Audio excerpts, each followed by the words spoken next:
Bonsoir. Le dérèglement climatique, parlons-en. Il suffit de voir ce début de mois de juillet pour s'en rendre compte. La France, en tout cas, comme tous les pays, va devoir agir. Et d'ailleurs, le projet de loi climat et résilience doit être un pas en ce sens aux yeux du gouvernement.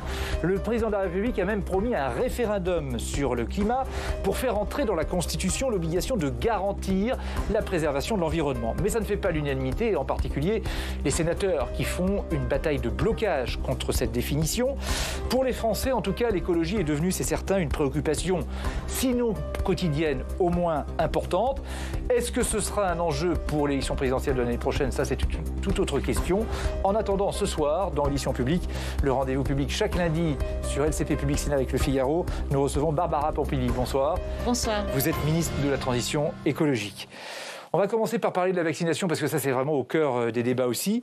Faut-il la rendre obligatoire ou pas? Il semblerait qu'il y ait un consensus au gouvernement pour dire qu'il faut rendre obligatoire au moins pour les soignants, c'est ça? La question est clairement sur la table. Aujourd'hui, 50% des soignants, notamment en EHPAD, ne sont pas vaccinés.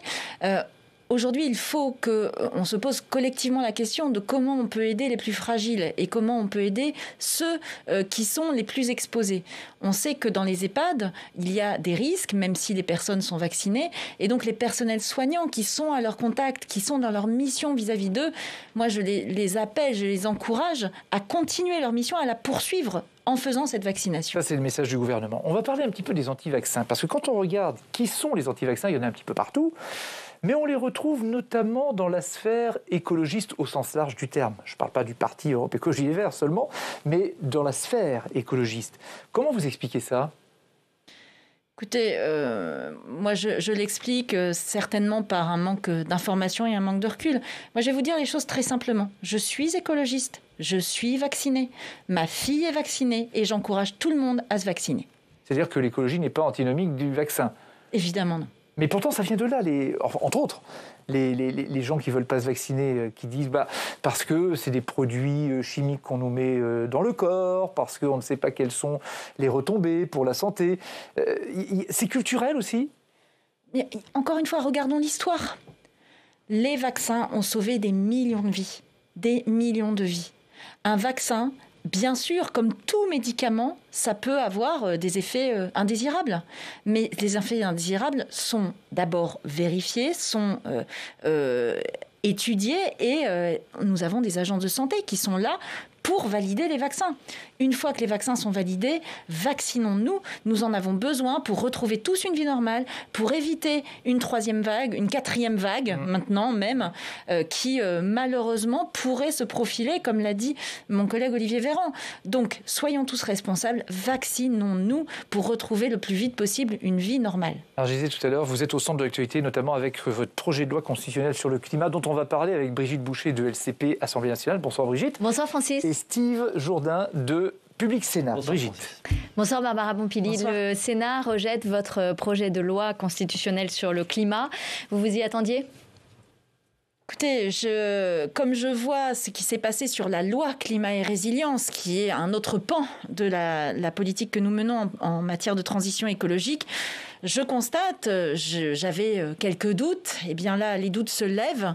Je constate que manifestement, les sénateurs sont contre la transition écologique. Ils ont vidé de sa substance une bonne partie du projet de loi climat-résilience, et là, ils empêchent, puisque c'est ça qui se passe, ils empêchent de faire ce référendum que nous attendons pour recréer un grand débat sur cette question qui nous dépasse.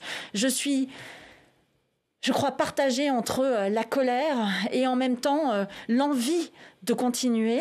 La colère face à des gens qui n'arrivent pas à dépasser les postures idéologiques pour aller dans le sens du bien commun. L'écologie, c'est notre combat à tous. On a l'occasion de le mettre dans la Constitution et la détermination parce que je me dis que je serai toujours aux côtés de ceux qui veulent y arriver. Maintenant, malheureusement, le temps presse. Le gouvernement avait quand même fait pression. Juste avant, Christophe Castaner avait lancé un appel solennel à Gérard Larcher. Ça n'a visiblement pas suffi. Gabriel Attal parle de climato-sceptique. C'est comme ça que vous définiriez finalement les sénateurs Les Républicains ? Ils s'en défendent. Quand j'étais au Sénat ces dernières semaines sur le projet de loi climat-résilience, tout le monde me disait, bien sûr, le climat, c'est un enjeu important, la protection de l'environnement, c'est très important. Sauf que quand il s'agit de s'y mettre, quand il s'agit de prendre des décisions, eh bien là, on voit que c'est beaucoup plus difficile. Est-ce que ce sont des climato-sceptiques ? En tout cas, avec tout ce que ça veut dire derrière. Ce sont des climato-inactifs, ce sont des climato-résignés, je ne sais pas, mais en tout cas, ce ne sont pas... Vous n'iriez pas jusqu'à dire climato-sceptiques, parce que ça veut dire beaucoup de choses. Ils refusent de le dire qu'ils le sont. Ils se comportent comme s'ils l'étaient, clairement. Et moi, l'appel que je fais, c'est... il y avait un appel à Gérard Larcher, eh bien, je le prolonge. Gérard Larcher, Monsieur le Président, trouvons des solutions pour aboutir. Ce serait honteux pour la classe politique et honteux pour les sénateurs si on n'arrivait pas à arriver à un référendum à la fin de l'année. Sauf que maintenant que les sénateurs ont voté contre, c'est quoi la solution ? On peut toujours trouver un terrain d'entente. Sauf que là... Une réunion au Congrès ? Non. Une réunion au Congrès, ça n'est possible. Est-ce que vous allez réinscrire ce texte à l'ordre du jour ? Écoutez, moi je ne sais même plus si on a le temps maintenant. Parce qu'à force de tergiverser, à force de perdre du temps, là, les sénateurs reprennent une version qui est une version où ils ne font pas de pas. Les parlementaires, les députés avaient fait un pas, les sénateurs reviennent sur une écriture dont ils savaient que c'était impossible d'y arriver. Vous dites que vous êtes étonné, vous êtes vraiment étonné que les sénateurs rejettent ce texte. C'est pas un jeu de dupe, cette histoire. Je vous ai pas dit que j'étais étonné. Vous avez dit que vous étiez en colère. Oui. Je suis en colère parce que ce que je redoutais se passe. Je pensais que les uns et les autres étaient capables de se dépasser pour un intérêt supérieur, qui est l'intérêt de notre avenir commun, qui est l'intérêt de nos enfants. Eh bien, je vois qu'il y a encore beaucoup d'efforts à faire. C'est pas un jeu de dupe depuis le départ, cette histoire de référendum. Si Emmanuel Macron avait souhaité ce référendum, il aurait pu le faire autrement, par l'article 11 par exemple. Non, il ne la peut Constitution. Pas. Non. Là, la procédure... C'est ce que De Gaulle avait fait en 62, ce que De Gaulle avait fait en 69. Oui, mais là, on est sur une procédure qui nécessite de voter 2 textes identiques à l'Assemblée et au Sénat. Il aurait pu demander aux Français de s'exprimer sur cette question. Non, sur la réforme de la Constitution, c'est une réforme, qui passe par des procédures spécifiques. Et donc, le projet de réforme doit être voté dans les mêmes termes par l'Assemblée et le Sénat, puis après, passer soit par le Congrès, soit par le référendum. Le président avait choisi la voie du référendum. Voilà. Il n'y aura donc pas de référendum sur ce point. Ah, mais moi, c'est acté. Vous savez, je suis écologiste. Si je baissais les bras au moindre problème et au moindre obstacle, je peux vous dire que ça fait longtemps que j'aurais fait autre chose que de la politique. Donc il peut encore y avoir un référendum ? J'essaye d'y croire toujours, et surtout je serai toujours aux côtés de ceux qui veulent y arriver. Et encore une fois, ceux qui font en sorte qu'on n'y arrive pas auront cette responsabilité sur les épaules. Quelle lecture politique vous en faites ? Est-ce que ce n'est pas un désaveu pour Emmanuel Macron qui s'était engagé après la Convention citoyenne ? Le président Emmanuel Macron s'est engagé à porter ce texte et à porter cette réforme devant les assemblées. Après, le rôle des parlementaires, c'est aussi d'être à la hauteur. Et en l'occurrence, là, les sénateurs ne le sont pas. On sait qu'il n'y aura pas de commission mixte paritaire, comme on dit. Il n'y aura pas de point de réunion d'accord, en fait, entre l'Assemblée et le Sénat, puisque c'est un projet de loi constitutionnelle. Ça veut dire qu'il faut, si vous voulez aller au référendum, l'inscrire à nouveau à l'ordre du jour. Tout à l'heure, vous avez dit, je ne sais pas s'il y a le temps. Donc, qu'est-ce qu'on fait ? On acte la fin du référendum ? Ça va faire l'objet de discussions. On a un agenda parlementaire qui est chargé, très chargé, et nous avons beaucoup de réformes que nous voulons continuer de faire passer, puisqu'on veut continuer les réformes le plus tard possible. Donc dans cet agenda chargé, est-ce qu'on va réussir à réinscrire le texte ce qu'il faut, c'est maintenant voir s'il y a possibilité d'atterrir sur une rédaction. Mais vous allez plaider pour sa réinscription ? Bien sûr. Et est-ce que ce sera une priorité aux yeux du gouvernement, vu que l'agenda est chargé, justement ? Il y a une question de priorité, il y a une question de possibilité. Est-ce que ce sera une priorité ? Le président de la République a dit très clairement qu'il souhaitait un référendum. Nous avons demandé à plusieurs reprises à ce que les sénateurs fassent l'effort de trouver une rédaction qui soit une rédaction sur laquelle on puisse atterrir. Cette démarche, pour l'instant, ne trouve pas de suite, puisque les sénateurs... Et vous n'actez pas la mort du référendum ce soir ? Ah, mais moi, je n'acte jamais rien. Vous savez... On doit continuer à se battre. Moi, j'appelle Gérard Larcher à parler avec la majorité sénatoriale pour voir si on peut arriver à un terrain d'entente. Bien. Alors, il y a aussi le projet de loi climat et résilience. Alors là, c'est complètement autre chose parce que c'est changer notre quotidien avec des points très précis, Steve. Oui, c'est un peu votre texte, Barbara Pompili. C'est un texte très dense, il y a 200 articles au total. Les sénateurs ont voté un amendement qui prévoit la baisse de la TVA sur les billets de train. Est-ce que vous allez reprendre cette mesure ? C'est une mesure écolo. Vous l'avez dit, c'est un engagement très global, ce texte. On veut faire rentrer l'écologie dans le quotidien des Français, donc dans tous les aspects de leur vie quotidienne. Alors prenons cet exemple-là des billets. Sur cet exemple-là, on a décidé de faire en sorte qu'on préfère le train à l'avion avec une mesure très forte qui est qu'on interdit les lignes d'avion quand il y a une alternative. Et sur la baisse de la TVA sur les billets de train que propose la droite, c'est une bonne idée ou pas ? La deuxième chose importante, c'est de faire baisser les prix des billets. C'est ça qui est important. Et donc, il y a plusieurs méthodes pour faire baisser les prix des billets. La méthode qu'a choisie le gouvernement, c'est plutôt que de s'en référer à une TVA à 5,5, dont on n'est pas sûr du tout qu'elle sera reportée sur les prix des billets et qu'elle aura une influence sur les prix du billet. Chacun peut se souvenir de ce qui s'était passé sur la restauration. Donc, plutôt que de faire la TVA à 5,5, dont on n'était pas sûr de son effet, on a fait un travail avec la SNCF, notamment en l'aidant dans le plan de relance, pour qu'elle se reconstruise suite à la crise et qu'elle puisse proposer ce qu'elle a fait, donc, la TVA à 5,5 sur les billets de train, c'est non. Comme vous l'avez vu. C'est non.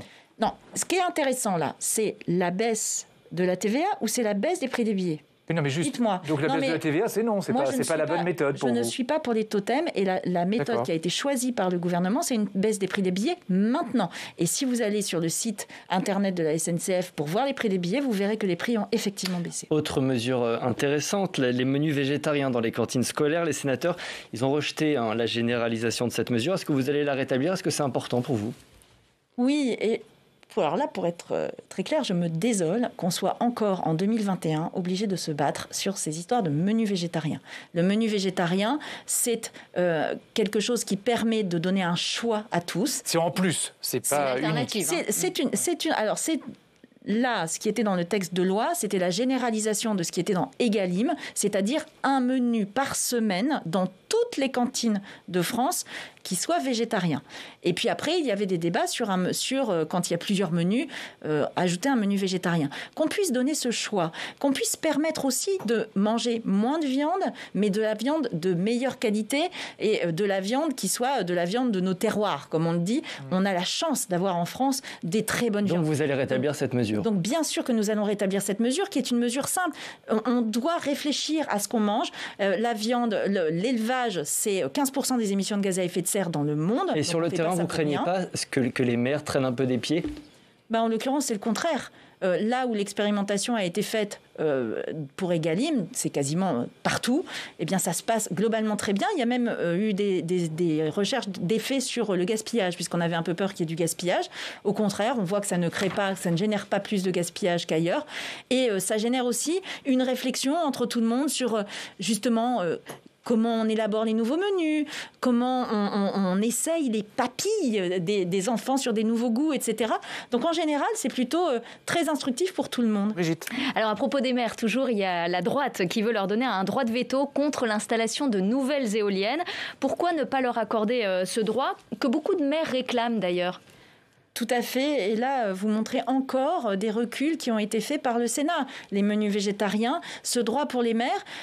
Les sénateurs se disent les représentants des collectivités. Or là, ils empêchent les maires d'avoir cette possibilité de réglementer ce qui se passe dans les vitrines des magasins, alors qu'ils peuvent réglementer ce qui se passe juste devant. Donc, et qui est aussi visible. Donc tout ça est appelé. Là, les maires n'auront pas le droit de veto contre l'installation des éoliennes. Alors, sur les éoliennes, ils leur donnent, alors là pour le coup, un cadeau empoisonné, puisqu'on sait que sur les éoliennes, il peut y avoir des pressions très dures, très fortes d'un certain nombre d'associations. Oui, mais les maires réclament ce droit de veto. Les maires, voilà. pourquoi ne pas leur accorder C'est à eux d'assumer s'il y a des pressions. Non, d'abord, tous ne le réclament pas. Et, pour ceux qui le réclament, pourquoi leur interdire ?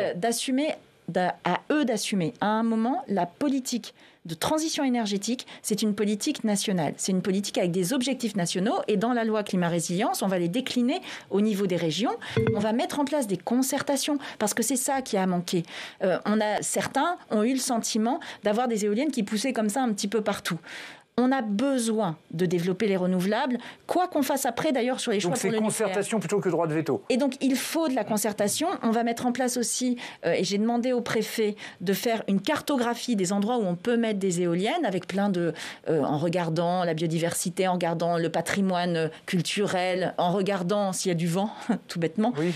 Ça peut être utile. On peut imaginer quand même que jusqu'à maintenant, en regardant les différents obstacles, et donc en regardant où on peut les mettre. Et donc une fois qu'on aura les objectifs perspective par région, en disant voilà, on a besoin de tant d'éoliennes dans cette région. En ayant une cartographie, on pourra mettre tout le monde autour de la table, y compris les porteurs de projets, et dire voilà, on doit en mettre tant. Où peut-on les mettre? Où il y a de l'encerclement, il ne faut pas qu'on en mette. Et c'est là que les maires pourront faire agir avec un droit de veto, enfin, au droit de veto au sens large du terme. L'intérêt, moi, ce que je veux, c'est sortir de la guerre là-dessus et c'est de faire les choses intelligemment, que tout le monde puisse se mettre d'accord. On a besoin de ces énergies. Regardons ensemble où on les met. Donnons-nous de la perspective. Comme ça, on sait où il y en aura, où il n'y en aura pas. Et puis, ce que je veux aussi, c'est que les citoyens puissent s'investir sur les projets d'éoliennes, puisque là où ça se fait dans d'autres pays, mais aussi en France, ça marche très bien parce que c'est leur éolienne au cœur, vous avez et ils peuvent en tirer des bénéfices. Vous avez vu que ça a été récupéré, en tout cas au moment des élections régionales, notamment par le Rassemblement national, les éoliennes. Tout à fait, mais... ça va devenir un problème politique à un moment. Le Rassemblement national n'est pas là pour apporter des solutions, il est là pour... grossir avec les problèmes. Alors le but de tout ça, c'est de réduire les émissions de gaz à effet de serre. L'Europe vient de fixer une baisse de 55% des émissions de gaz à effet de serre d'ici à 2030. Or, dans votre projet-là, vous restez à 40%. Est-ce que vous êtes suffisamment ambitieux et pourquoi vous n'allez pas à ces 55%? Est-ce que vous avez tout simplement peur de ne pas arriver déjà aux 40%? Non, on essaye de faire les choses avec méthode. On a un projet de loi qui était fondé sur cet objectif, qui est toujours fondé sur cet objectif de 40%. Mon objectif, et d'ailleurs, je le fais parce qu'on se l'est imposé, mais aussi parce que nous sommes regardés, c'est très normal. Mon objectif, c'est de faire en sorte que tout ce qu'on met dans ce projet de loi soit appliqué ensuite, avec tous les textes d'application, et je serai très vigilante là-dessus. L'Europe a relevé ses propres objectifs. On est en négociation pour voir comment ces objectifs se dispatchent au sein des différents États membres, puisque ça ne sera pas forcément le même objectif selon les États membres.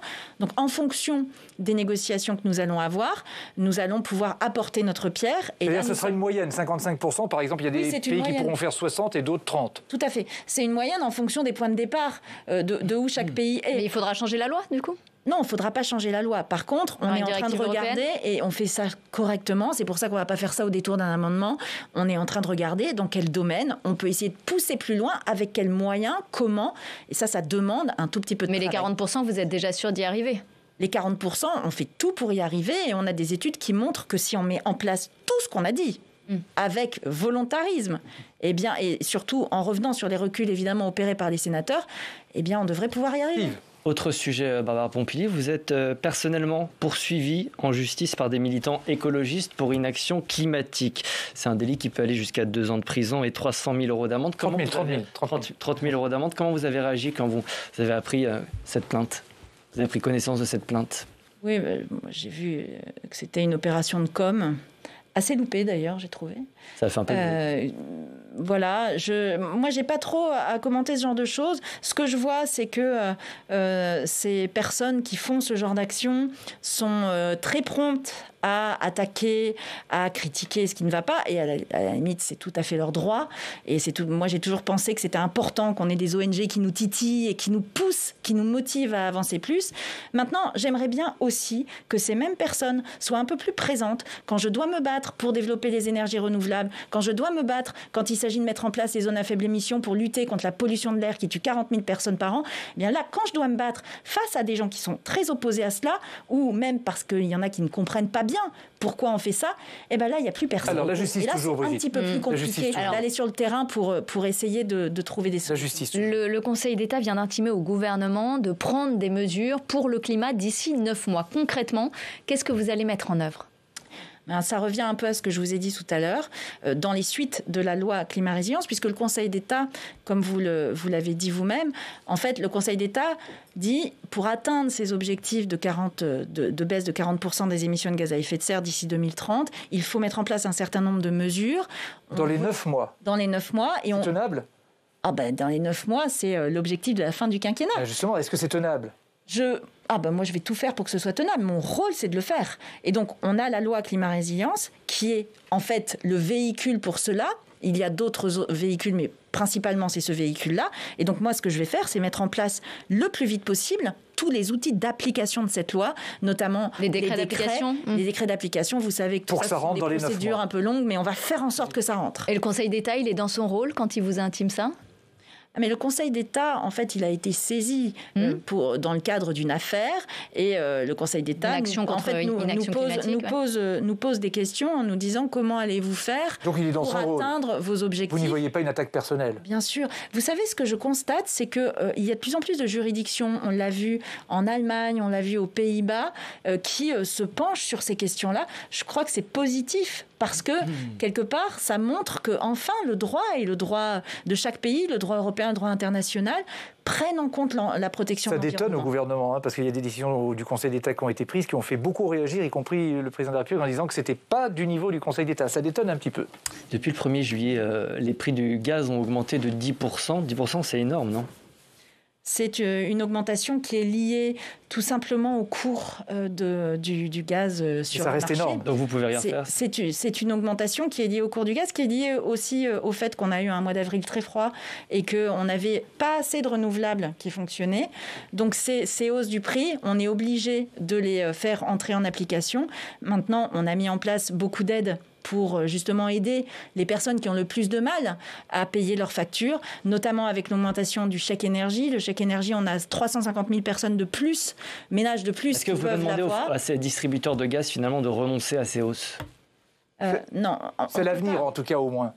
On ne peut pas renoncer aux hausses parce qu'on est obligé de suivre les prix. On peut décaler la prochaine. Issus des prix du marché. Oui, mais décaler, en fait, c'est décaler le problème. Nous, ce qu'on préfère, c'est aider les personnes qui ont des difficultés. On les aide de deux manières. Il y a le chèque énergie, qui est un chèque qui est distribué de plus en plus. On est à 150 € en moyenne de chèque énergie.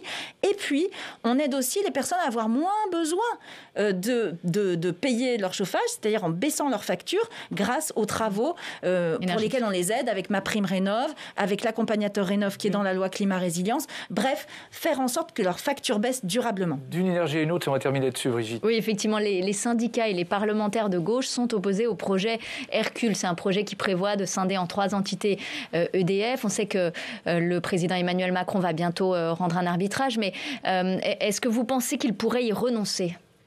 Vous savez, c'est un projet déjà qui n'est plus du tout du même calibre. Il s'appelle plus Hercule. Non, mais parce qu'il a changé. En fait, il a beaucoup évolué, parce qu'il y a des négociations depuis un certain temps maintenant avec la Commission, parce que nous voulons, que le groupe reste un groupe intégré, où on garde le statut des agents, où on garde son côté public, mais qui nous permette aussi de gérer un certain nombre de problèmes, par exemple les problèmes que nous avons sur les renouvellements de concessions hydroélectriques. Donc pas question de renoncer à ce projet. C'est une négociation globale. On ne veut pas y aller contre évidemment les salariés qui travaillent là-bas, et on veut qu'il y ait un vrai débat. Mais pour l'instant, le sujet, c'est les négociations avec la Commission. Nous ne ferons pas un projet au rabais. Donc pour l'instant, les négociations continuent. Donc pour l'instant, il n'y a pas de projet viable, quoi. Il n'y a pas encore d'accord avec la Commission. Et on sait quand Emmanuel Macron va rendre son arbitrage ? Pour l'instant, je vous dis, on continue de laisser les négociations se continuer. Je vous rappelle quand même que, de toute façon, on va avoir un sujet, puisque un des principaux sujets, c'est l'Arenh, qui est un tarif de soutien, en fait, à l'électricité et à la fabrication d'électricité. Ce tarif va s'arrêter en 2025. D'ici là, il faut qu'on trouve des solutions. Merci, Brigitte et Steve. Merci. Et à lundi prochain. Vous étiez aujourd'hui au Havre aux côtés d'Édouard Philippe. Alors, on n'a pas d'image d'aujourd'hui. Hein. Vous parliez photovoltaïque avec l'ancien Premier ministre que vous avez connu à Matignon. Oui. Alors, on revoit qui est Édouard Philippe.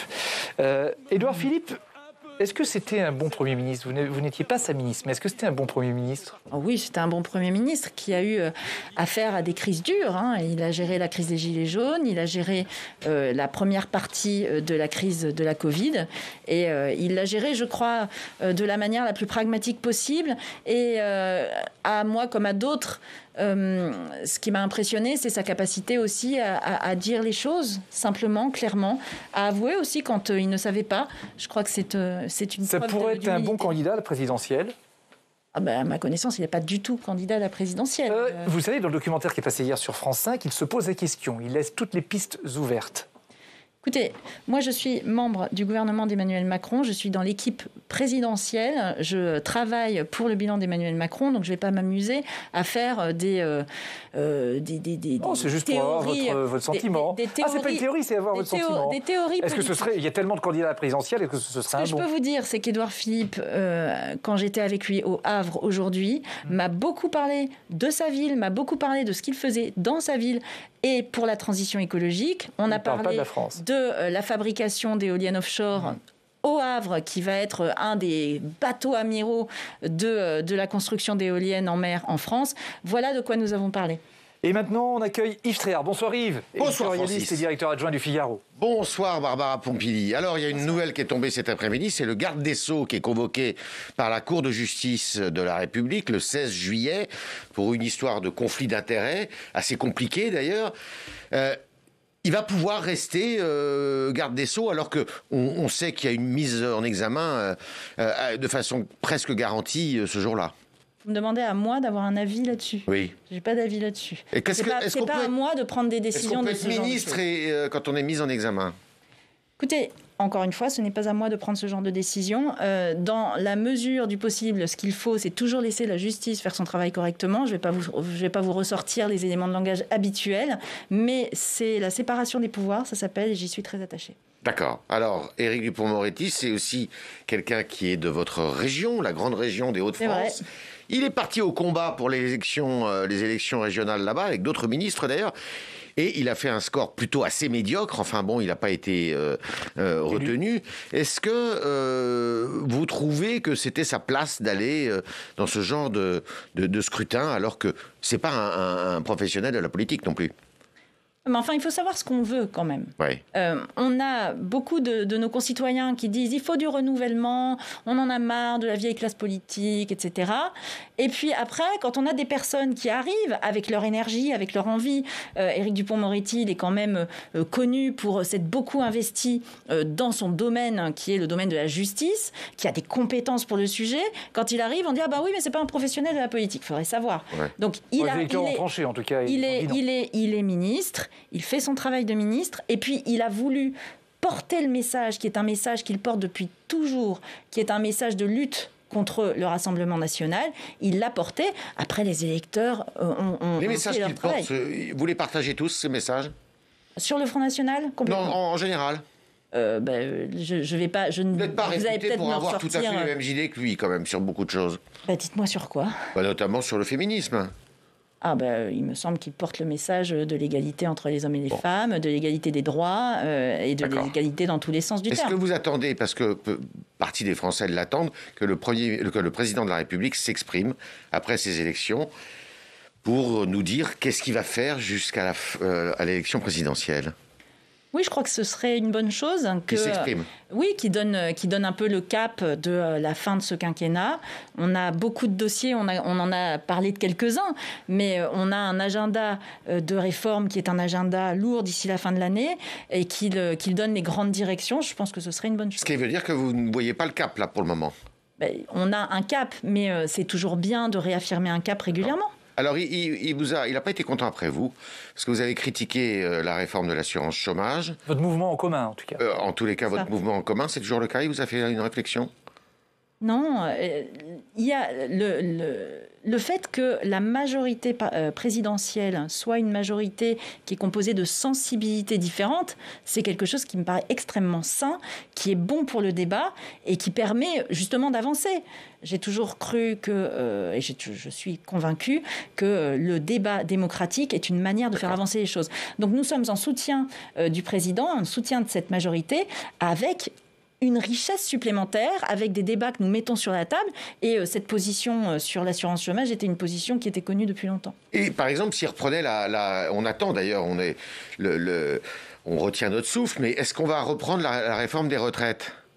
Vous êtes pour ? Le sujet est sur la table. Apparemment, le projet qui serait en réflexion est un projet qui ne serait pas le même que celui qui avait été présenté il y a maintenant 2 ans. Oui. Par Édouard Philippe. Donc on garde simplement la réforme paramétrique. Par Édouard Philippe. Là, il y a des consultations des groupes parlementaires. Je pense qu'il faut faire les choses dans l'ordre. Là, il y a des consultations. Ces consultations vont permettre d'alimenter la réflexion. Et puis après, on verra si cette réforme est faite ou pas. Et c'est peut-être l'occasion pour le président de la République d'en parler s'il souhaite s'exprimer. Mais est-ce que, par exemple, si cette réforme consiste à reculer l'âge de départ à la retraite, vous êtes pour ? Je crois qu'il va y avoir des gros débats dans la majorité sur le sujet. Et vous ferez partie de ceux qui seront peut-être pas tout à fait favorables à ça. Je ne suis pas à la place où je fais les débats dans la majorité. Moi, je suis au gouvernement, j'ai des réformes à faire et je remplis... Bon, alors, vous avez un mouvement qui s'appelle En Commun, précisément. Tout à fait, et qui participera au débat comme tous les autres mouvements. Et ce mouvement risque d'être un peu hostile, justement, il apportera sa pierre à la discussion, ça, évidemment. Est-ce que c'est clair, dans 10 mois, Barbara Pompili vote Emmanuel Macron? Pourquoi vous me posez encore cette question? Parce que j'ai envie de vous la poser. On me l'a posée 50 fois. J'ai répondu 50 fois oui. Donc je vais vous dire une 51e fois oui. Mais je crois que si on posait cette question à tous les ministres de ce gouvernement, il n'y aurait plus de temps d'antenne pour autre chose. Il dirait oui. Alors on va parler des écologistes. Qu'est-ce que vous pensez des écologistes qui organisent une primaire, eux? Vous en avez l'expérience, puisque vous avez vécu les précédentes, avec 5 candidats pour le moment. Quel est celui qui, à votre avis... Pardon ? J'en ai loupé 1 ou 2. Non, il y a Madame Duflot qui va... Pas Duflot, pardon. Delphine Batho. Delphine Batho qui va se présenter. Oui, et vous avez aussi celui qui était candidat dans la région PACA pour une liste de centristes, écologistes centristes. D'accord. Est-ce que vous avez l'habitude, enfin ils avaient l'habitude, Europe Écologie Les Verts, de prendre généralement le plus radical. Est-ce que c'est, à votre avis, ce qu'ils vont encore faire cette fois ? Écoutez, on verra. C'est vrai qu'à chaque fois qu'il y a eu des primaires, le choix a été porté sur un candidat qui était plus proche de la base radicale des Verts, plutôt que sur un choix qui serait le choix d'un candidat plus rassembleur. C'est ce qui fait qu'à un moment, on arrive aux limites de ce que les Verts peuvent faire. Moi, j'ai quitté ce parti il y a 5 ans parce qu'ils étaient toujours dans une attitude protestataire, dans une attitude qui était très radicale et dans une attitude qui ne permettait pas de se confronter à la réalité, à la complexité du monde et d'y apporter des solutions. Il faut mieux qu'ils choisissent Yannick Jadot. Et donc, moi, non, mais ce que je vais vous dire et ce que je veux répéter ici, c'est que l'écologie politique est loin de se cantonner aux Verts. Moi, si j'étais allemande, je serais chez les Grünen. Pourquoi ? Parce que les Grünen, ce sont des écologistes qui ont décidé de participer à des exécutifs, que ce soit au gouvernement central, mais aussi dans les Länder. Ils ont mis les mains dans le cambouis. Et ils comprennent que le monde est complexe et que les réformes, c'est plus facile d'en parler, c'est plus dur à mettre en place. Vous êtes écologiste, ça c'est indubitable. Est-ce que vous êtes à l'aise dans le gouvernement et la majorité à laquelle vous appartenez? Sinon, je n'y serais pas. Moi, je suis rentrée dans ce gouvernement avec une feuille de route claire. Et vous restez de gauche? Évidemment. Oui. Et c'est de mettre en place des réformes très importantes pour baisser nos émissions de gaz à effet de serre, pour nous préparer à affronter l'avenir, pour relancer l'économie grâce à l'écologie, ce qui est un point absolument essentiel. Est-ce que vous regrettez que le président de la République n'ait pas tenu la promesse d'une réforme des institutions, qui est une réforme assez facile à faire, qui est celle de passer au scrutin à la proportionnelle? Ah, ça, c'est un grand débat, le scrutin proportionnel. Je crois que, d'une manière plus globale, on doit réfléchir à la manière dont on associe les citoyens à la décision politique. Oui, mais est-ce que vous regrettez qu'il n'y ait pas la proportionnelle? Pour lutter contre l'abstention, je pense que la proportionnelle peut être un outil, ça ne sera pas le seul. On a fait les expériences de la Convention citoyenne pour le climat, par exemple, qui a ses qualités, ses défauts, mais qui était un exercice très intéressant et inédit. On doit continuer à réfléchir à comment on fait pour que les citoyens se sentent concernés par ce qui se passe en politique, parce que c'est leur vie quotidienne et pourtant ils s'en désintéressent. C'est un vrai sujet, mais je crois que on aura l'occasion d'avoir de longs débats. Vous êtes pour la proportionnelle, vous? Je suis pour une part de proportionnelle. Une part, une dose. Une part. Je vous écoutais attentivement, Yves, et je me disais, vous pourriez être candidate finalement à la primaire des écologistes avec En Commun? Oui, mais je considère que les écologistes sont beaucoup plus nombreux en dehors des Verts et de ELV que là-bas. Donc vous ne serez pas candidate à la primaire des écologistes? Ah non, je ne serai pas candidate à la primaire des écologistes. Votre famille, c'est La République En Marche maintenant? C'est à la primaire des Verts, c'est pas la primaire des écologistes. Votre famille, c'est La République En Marche? Ma famille, c'est la famille de l'écologie au sens large, mais là, je suis dans la majorité présidentielle et je représente justement l'écologie sociale au sein de cette majorité. Merci Yves. Merci à vous. Et Merci à lundi, on va parler de l'inquiétude des agents de l'Office national des forêts. 500 emplois vont être supprimés dans les 5 ans qui viennent à l'ONF. Le plan de restructuration a été voté au conseil d'administration de l'ONF il y a quelques jours, mais vraiment de façon très limite, puisqu'il a fallu que ce soit le président qui arbitre à la fin, parce qu'il y avait égalité de voix entre les pour et les contre. Et ces agents de l'ONF sont soutenus par beaucoup d'élus qui disent « la forêt est oubliée, la forêt est abandonnée ». Est-ce que la forêt est la grande sacrifiée, justement, comme le disent les opposants à cette réorganisation de l'ONF ? Non, on a 2 sujets. On a l'ONF et on a la politique de la forêt. Les 2 sont évidemment liés. On a une politique de la forêt qui a été assez longtemps négligée, notamment dans le sens du développement économique de la filière. Aujourd'hui, on a plusieurs enjeux sur la forêt. Il faut qu'on adapte la forêt au réchauffement climatique parce que les essences que nous plantons aujourd'hui doivent être résistantes à des évolutions de température dans les décennies qui viennent. On doit aussi préparer la forêt à lutter contre le risque incendie, etc. Et puis, on doit développer la filière bois, qui est une filière qui, aujourd'hui, n'est pas assez développée dans notre pays, alors que nous promouvons la construction au bois, etc. Tout ça avec 500 emplois en main à l'ONF. Alors, l'ONF est un outil... et un outil avec des agents très importants. D'ailleurs, j'ai été auprès d'eux la semaine dernière pour voir le rôle qu'ils font dans la prévention de l'incendie, par exemple.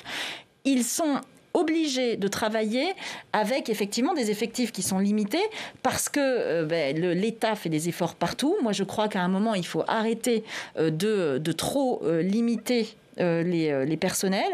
Maintenant, sur les engagements d'intérêt général de l'ONF, puisque vous savez que l'ONF a est un EPIC, donc ils ont des activités qui sont des activités lucratives et des activités d'intérêt général. L'État a décidé de renflouer, entre guillemets, les caisses sur les missions d'intérêt général. Ils ont encore voté une rallonge de 9 millions d'euros là récemment. Donc on n'oublie pas les missions d'intérêt général. Sur la commercialisation du bois, par exemple, ça peut être autre chose que l'ONF. Mais en l'occurrence, ça, ce ne sont pas les missions d'intérêt général. Non, j'entends bien. Et donc, ils vont s'insérer dans une politique plus large de création d'une filière bois qui, aujourd'hui, est trop embryonnaire dans notre pays. Il y en a marre d'avoir du bois français qui part en Chine et qui revient transformé en France. On va accueillir maintenant les 2 parlementaires qui vont débattre avec vous.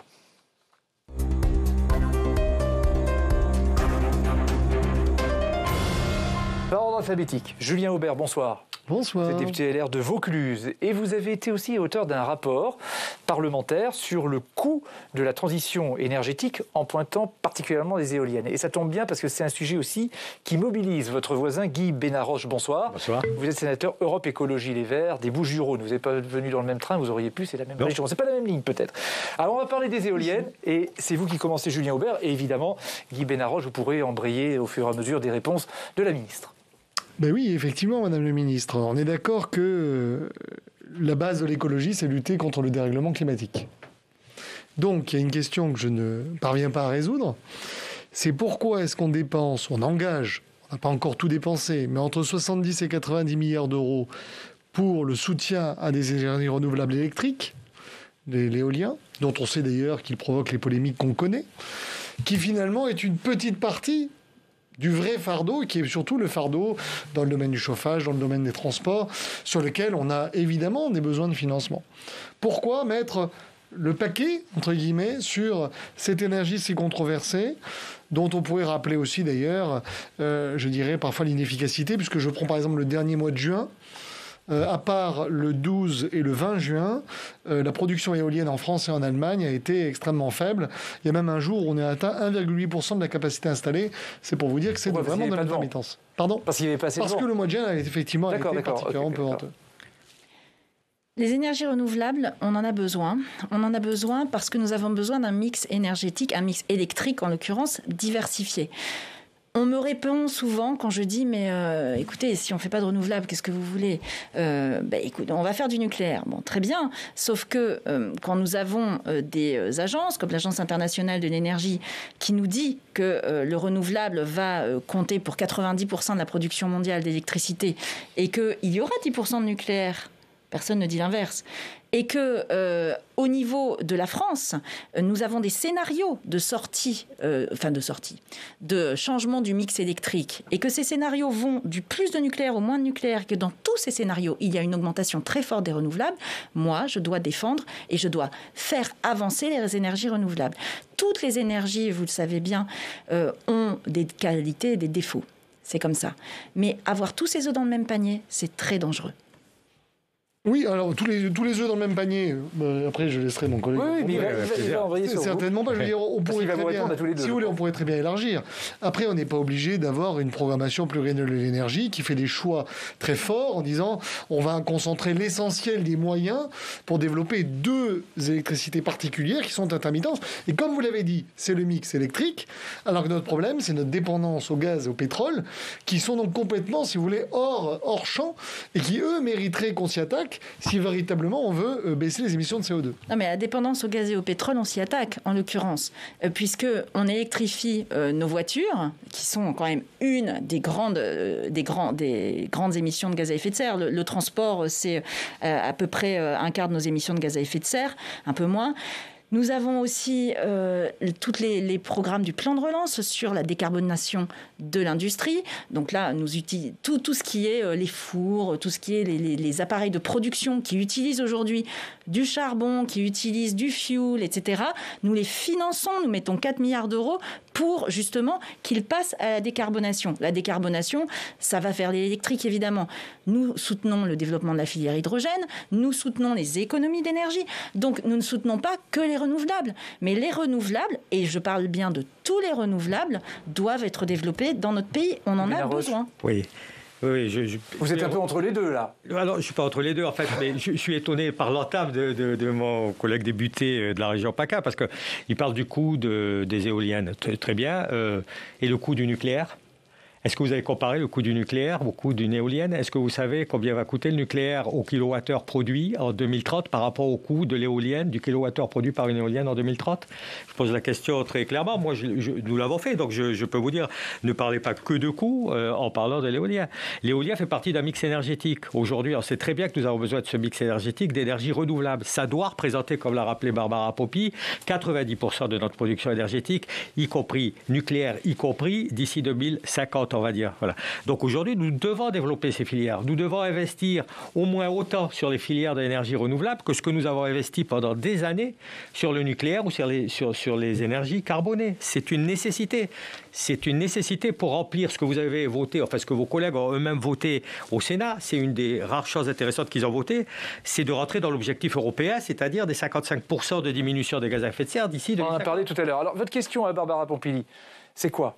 Alors, elle va dans le bon sens plutôt? Alors, Barbara Poppy, d'abord, vous avez parlé à juste titre de la production hydrogène, des installations photovoltaïques et des éoliennes. Moi, ce que je déplore, ce n'est pas ce que vous annoncez, c'est la réalité de ce qui figure dans votre loi, dans le projet de loi que vous avez soumis au Sénat, par rapport justement à ces mix énergétiques, à ces énergies renouvelables. Ça va pas assez loin. Nous vous avons proposé un certain nombre d'amendements parce que le groupe écologiste a proposé une loi climat, ce que nous avons appelé la vraie loi climat. Il y a un certain nombre de propositions sur ces énergies. Adoptez-les à l'Assemblée nationale, le gouvernement, reprenez-les à votre côte. Moi, ce que je vous propose, monsieur le sénateur, c'est que vous veniez m'aider déjà à mettre en place ce que nous avons déjà décidé.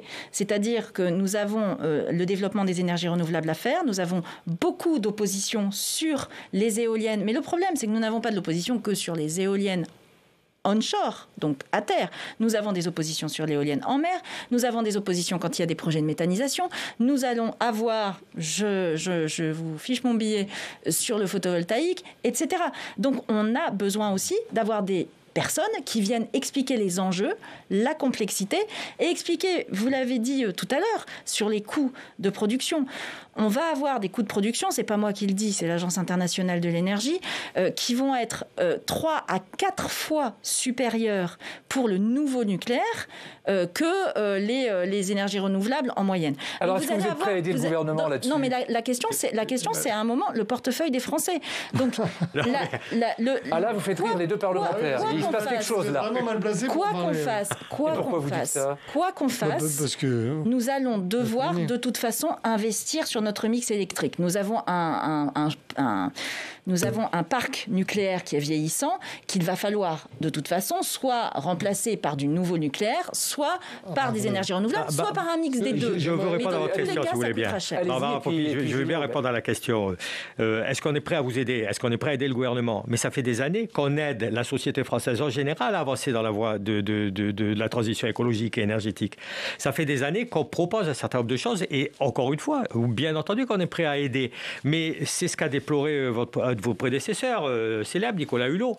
Il y a besoin pour le gouvernement d'avoir derrière une pression populaire, une pression citoyenne. Quand les citoyens sont là et quand ils agissent à votre demande avec la Convention citoyenne pour le climat, la moindre des choses pour le gouvernement, c'est de reprendre à son compte, comme l'avait dit Emmanuel Macron, sans filtre, ces propositions-là. Vous ne l'avez pas fait. Vous avez loupé le coche. Oui. Écoutez, moi je voulais dire, d'abord sur les coûts, avec l'argent qu'on met sur l'éolien, moi je vous reconstruis le parc nucléaire historique qui a duré minimum 40 ans, peut durer 60 ans et fonctionne 75% du temps, alors qu'avec cet argent, vous me faites quelque chose qui fonctionne 22% du temps et qui... Là, vous vous adressez à Guy Benaroche. Non, ça fonctionne 75% du temps. Mais non. Mais le taux de charge d'une éolienne, vous le savez parfaitement, c'est 20% à terre, 40% en offshore posé, 60% en offshore flottant. Ça, c'est pas parce que les pales tournent que ça produit de l'électricité au sens, si vous voulez, ou de production. Ça s'appelle le taux de charge, et vous le savez très bien. Oui. Deuxièmement, il est combien sur vous m'avez répondu sur le mix électrique. Vous m'avez répondu sur le réacteur nucléaire. Attendez, sur les réacteurs nucléaires, il devrait être à 80%. Il est en baisse pour des raisons de maintenance, etc. Mais c'est une énergie qui est stockable. Deuxièmement, sur le mix électrique mondial, d'accord que les Suédois, les Chinois, reste que nous partons d'une situation où le nucléaire est prédominant. Enfin, les arguments disant nous devons ne sont pas des arguments de raison. Enfin, vous m'avez parlé de l'hydrogène ou de la voiture électrique, on pourrait très bien le faire avec du nucléaire. Donc la question n'est pas... C'est totalement distinct de savoir quel mix électrique on a. On a effectivement un sujet, mais on pourrait très bien faire de l'hydrogène avec du nucléaire. Ce serait d'ailleurs intéressant. Ou voir des voitures électriques avec du nucléaire. En revanche, quand vous mettez 70 à 90 milliards d'euros sur l'éolien, mais 7 milliards d'euros sur l'hydrogène, permettez-moi de vous dire qu'en termes d'horizon, moi je trouve on équilibre mal les choses. Il faudrait mieux faire de la voiture hydrogène d'abord, c'est ça? Non, mais je veux dire, à la limite, si vous voulez, dans l'allocation des revenus, ça tout le monde peut le comprendre.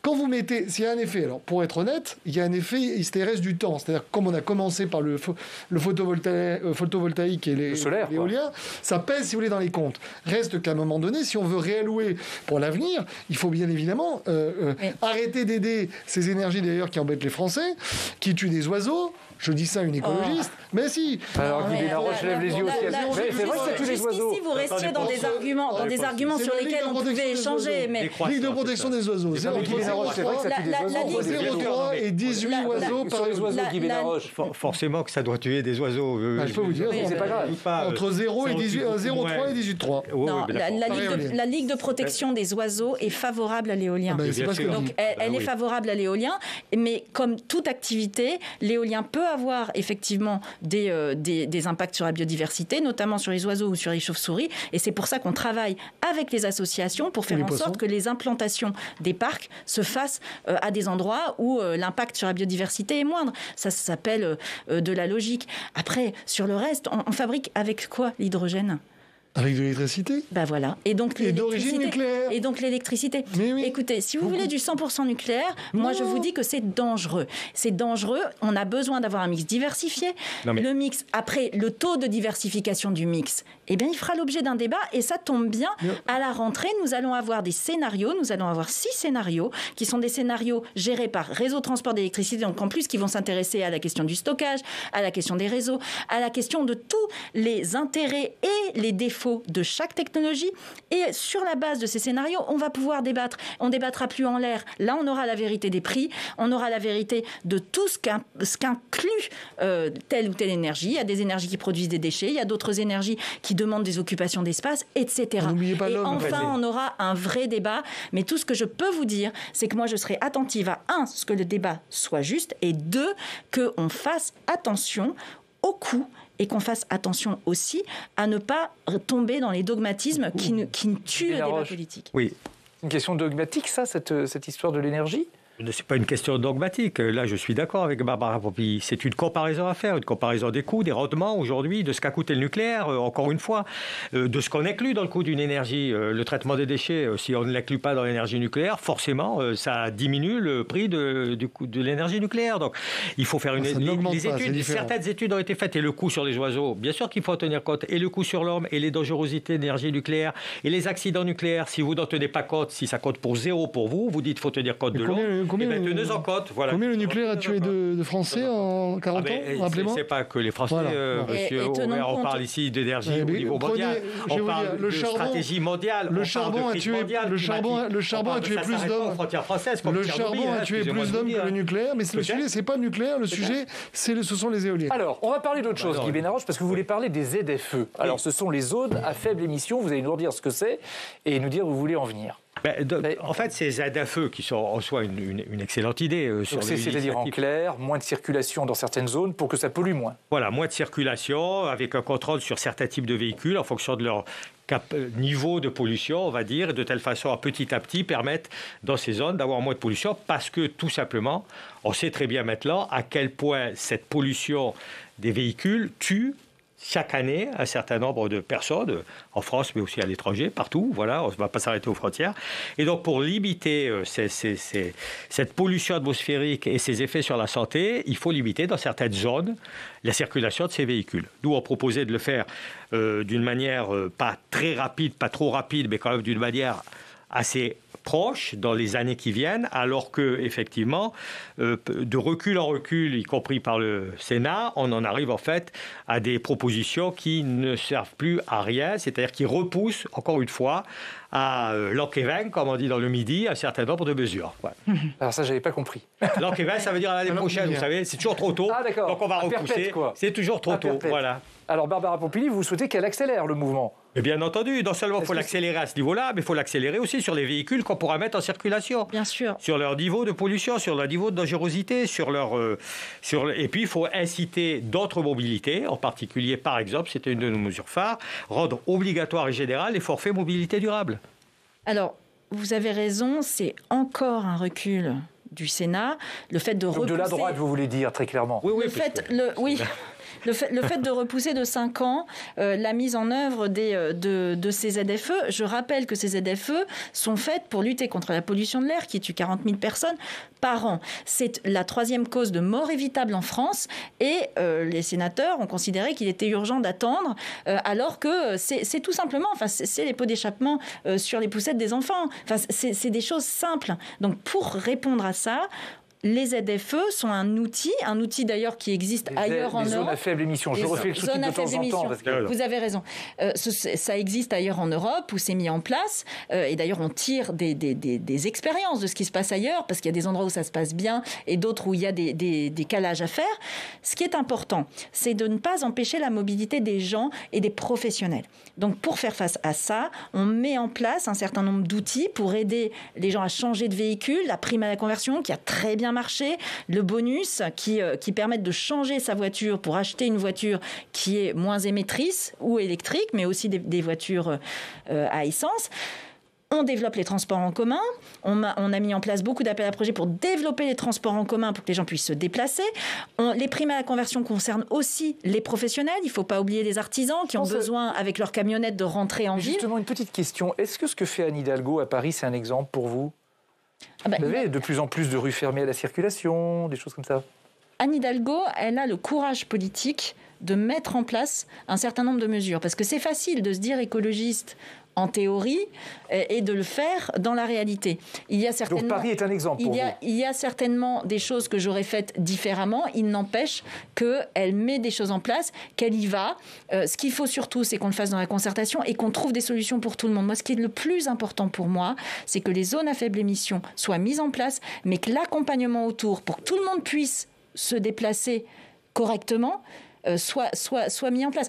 On ne peut pas faire l'un sans l'autre. Vous voyez, Guy Benarroche, il est d'accord avec vous. Vous pourriez retourner à Europe Écologie Les Verts ou vous, peut-être, à La République En Marche, après tout. Et soutenir Mme Hidalgo.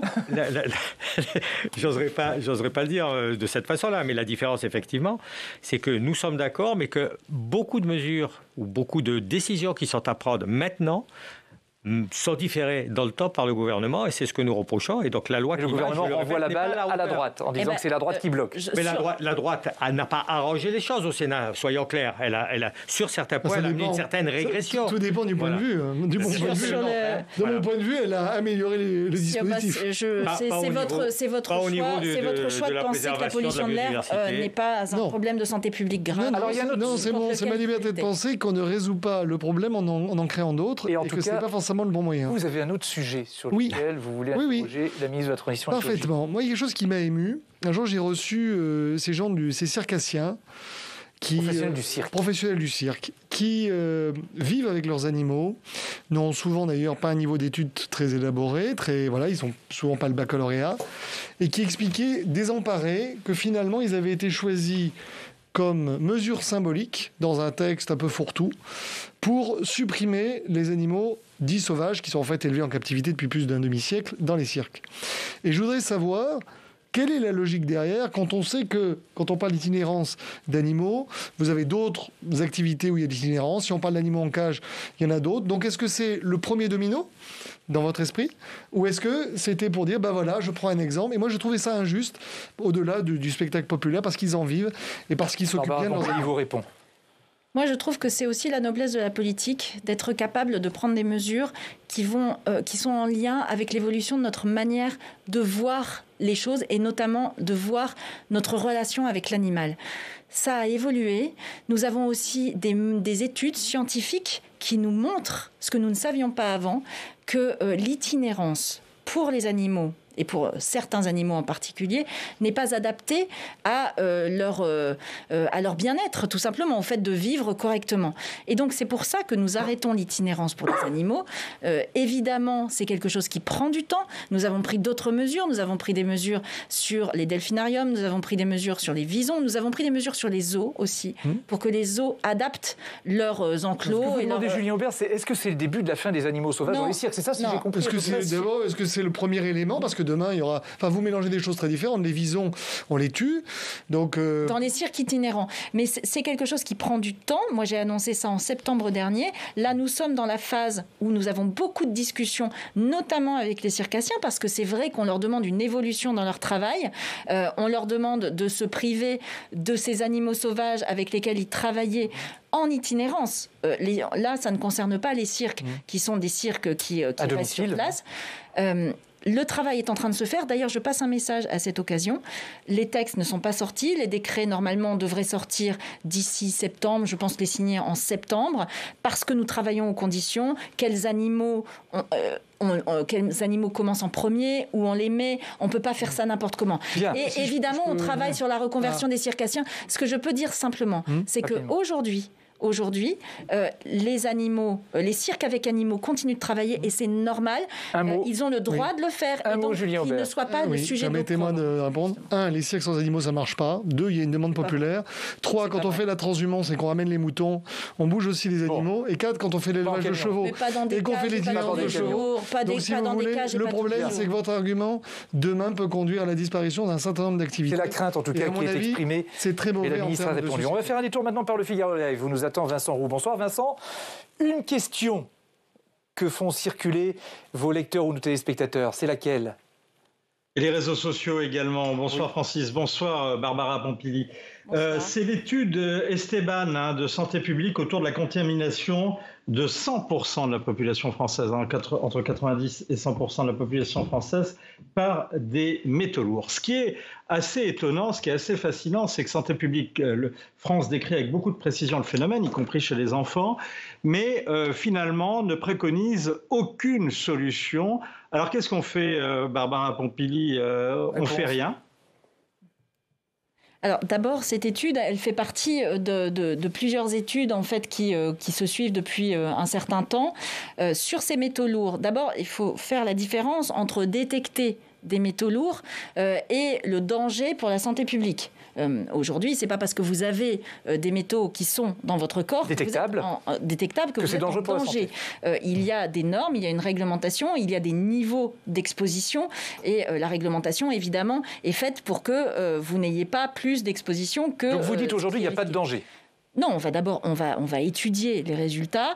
Ce qu'il faut faire, d'une manière générale, c'est que vous avez une alimentation qui doit être diversifiée et qui permet de réduire ces niveaux de métaux lourds. Pas de manger que du poisson, par exemple. Par exemple, le poisson, les conseils nutritionnels, c'est 2 fois par semaine. Bien. Ensuite, il y a certains métaux, comme le cadmium, par exemple, dont on sait qu'ils sont apportés par notamment des ingrédients, des céréales qui ont été faites avec des engrais azotés. On a mis dans la loi climat-résilience une trajectoire de baisse d'utilisation de ces engrais, justement pour limiter la place de ces engrais. Donc ça va bouger. D'ailleurs, le Sénat a évidemment supprimé cette mesure, mais nous allons faire en sorte qu'elle revienne dans la version finale. Ça va bouger. Merci Vincent, merci Julien Aubert, merci Guy Benaroche d'être venu dans Audition publique, merci Barbara Pompili aussi d'avoir participé à Audition publique qui revient lundi en direct à 19h30. Merci. Bonne soirée. Bonsoir. Merci.